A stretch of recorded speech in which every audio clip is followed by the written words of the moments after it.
Good afternoon. It is August 28th of 2023. My name is Robert Rayburn here at Life Pro Asset Management. Hope everyone had a good weekend. Let's get to work.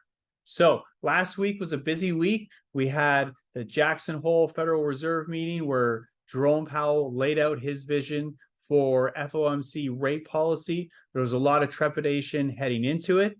Really turned out to be somewhat of a nothing burger. Said a lot of the things that we already knew, that inflationary pressures were still there, had the potential to reaccelerate, and that the Federal Reserve would not be distracted from that 2% inflation target. So I think that's important as we think about the broader interest rate environment over the coming months.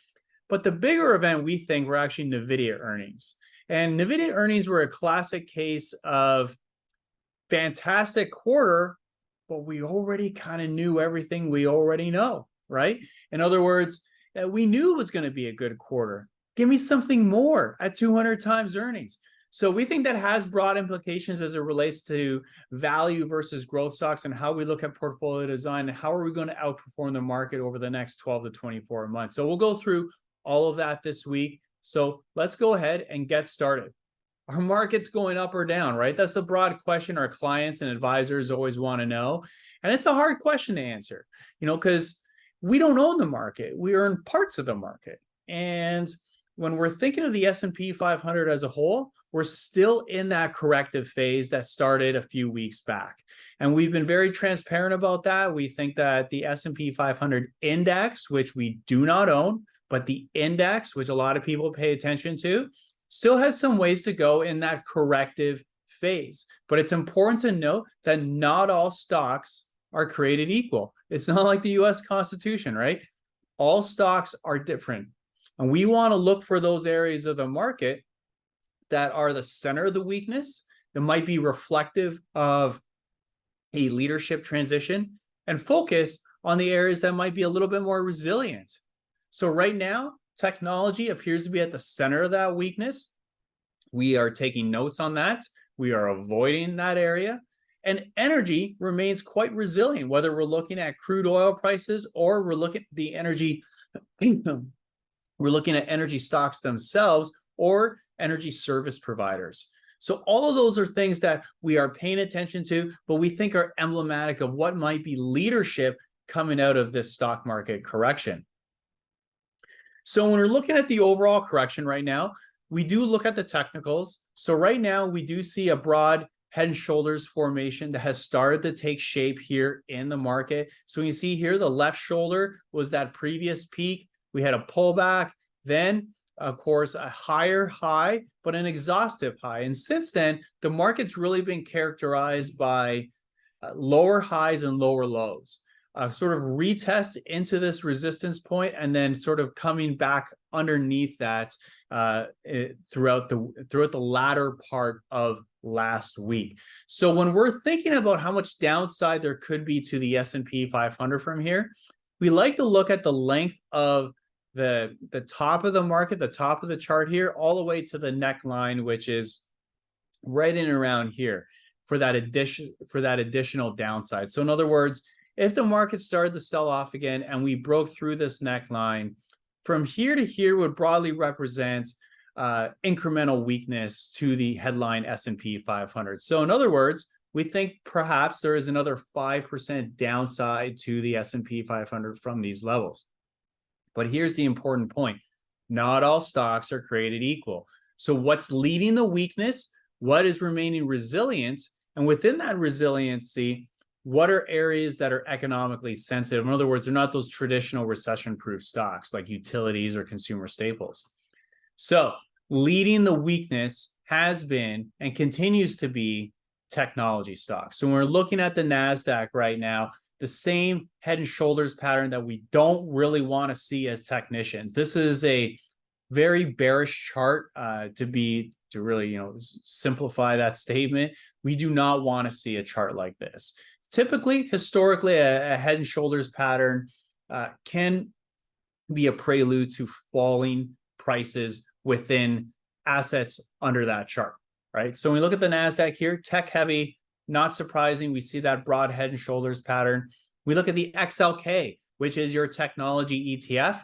Again, very similar pattern, right? Both charts breaking that trend line support and obviously have tried to rally into that resistance now. Remember, support then becomes resistance on the way up, and again, failed underneath that resistance point. So again, when we think of what have we been saying for the last 2 months, technology is at the center of that bubble. We're trying to avoid the bubble, and we're trying to focus on areas that can do well in rising interest rates, right? So far, so good. That is playing out as we expected it to. Technology is leading the center of that weakness. Well, what about the FANG stocks, right? So your Googles, your Apples, your Netflixes, your Teslas, they got so much cash on their balance sheet, they print money, blah, blah, blah, blah. Well, let's look at the FANG index, right? So we look at the FANG index, again, the center of the weakness. That is the leadership in charge. Now, has weakness been more acute with your mid cap and small cap technology stocks? Absolutely. When we look at the ARK chart, so the ARK ETF, which is sort of the center of what we call the garbage trade, that's down 23% over the last few weeks. Nothing to sniff at, nothing to sort of pass on at here. Like 23%, that is a significant move to the downside. That said, the way the S&P 500 is composed is these FANG stocks are multi-trillion dollars of market cap, and those are starting to break down as well. And that's going to move the needle on the S&P 500 more than those mid or small cap technology stocks. So again, we have avoided these areas of the market. Doing wrong, like I think last week we were down a little bit, and the week before that we were flattish. But we're escaping the most serious parts of the damage. And I think that's what we're trying to do this year, and making sure that as markets rebound, we're in the areas that are beginning to assume market leadership. So why is all of this happening? Why is technology suddenly gone from this sort of bubble, can do no wrong, making higher highs from March, April, May, June, and then suddenly in mid-June started to fall back? And it's the interest rate market. What we're seeing right now is a regime change as it relates to the last 30 years of interest rates. So we had a 30, 40-year bull market for bonds. Remember, bond prices go up when interest rates come down. That has started to structurally change. We've started to see higher highs and higher lows for interest rates. Even when we think interest rates are heading back down, you suddenly get sellers that start to come in back into the market, pushing rates higher. And what we see here with rates is we've broken through major resistance in and around that 4.1, 4.2% level. So again, from a technical standpoint, just looking at the chart, casting aside our opinions about the asset, about the economy, what the media is saying, all that stuff, what is the chart telling us? What is the picture that that chart is trying to communicate? So what we look at is the ultimate breakout, right? So we're breaking out to the upside. How long was the consolidation period in terms of time? And how wide is that consolidation period, right? So width times length gives us sort of that technical forecast as to where that consolidation breakout can go to in terms of price. What that's telling us, if we believe in the technicals, is that the 10-year yield could end up at 5.18%. Right now, we're in around that 4.2% level. That's a major move. So now, as asset allocators and investors and portfolio managers, we have to ask ourselves, if this is true, and we are going to 5.1% or 5.18%, of course, we don't know if it's true or not, but let's say it is. Let's say it's accurate, and we are going to 5.18%. How do we want to position portfolios? What are the assets that do well when the economy is not in recession and the long-term interest rates are going up by 100 basis points?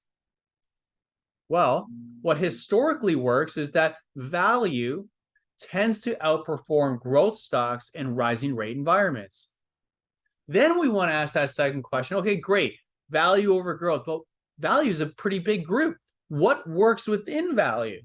Well, equal weight energy in particular, or energy stocks, tend to outperform other areas because of its economic sensitivity and its pricing power against inflation.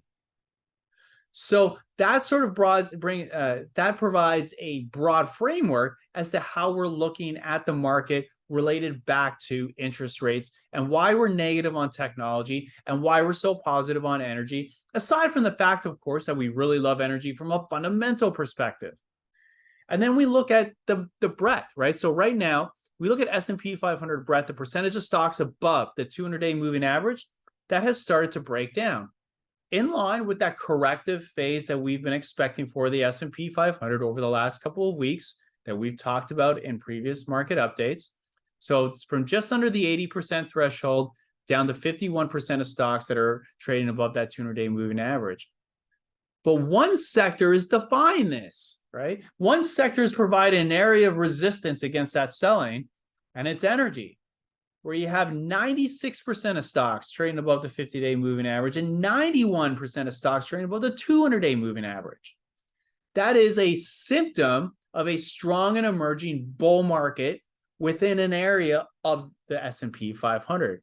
So cast your thoughts aside for all the other sectors. This one's acting different. And we think there's a reason for that. Low supply of oil, high demand for oil. It's as simple as that. We've been talking about this for the last few months. And we see that even in the equal weight energy sector relative to the S&P 500.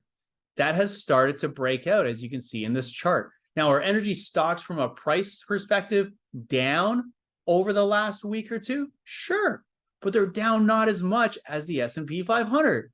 And that's why you're seeing that relative strength breakout. So we want to use that as a point of evidence that, hey, this is an economically sensitive area of the market that for some reason or another, with all the doubt, with all the fear of China and all this other stuff going on out there, it's starting to march the other way. That's important. It's not something to scoff at. In fact, take a look at this. Now, this is not including the latter part of last week, so this chart probably should be updated.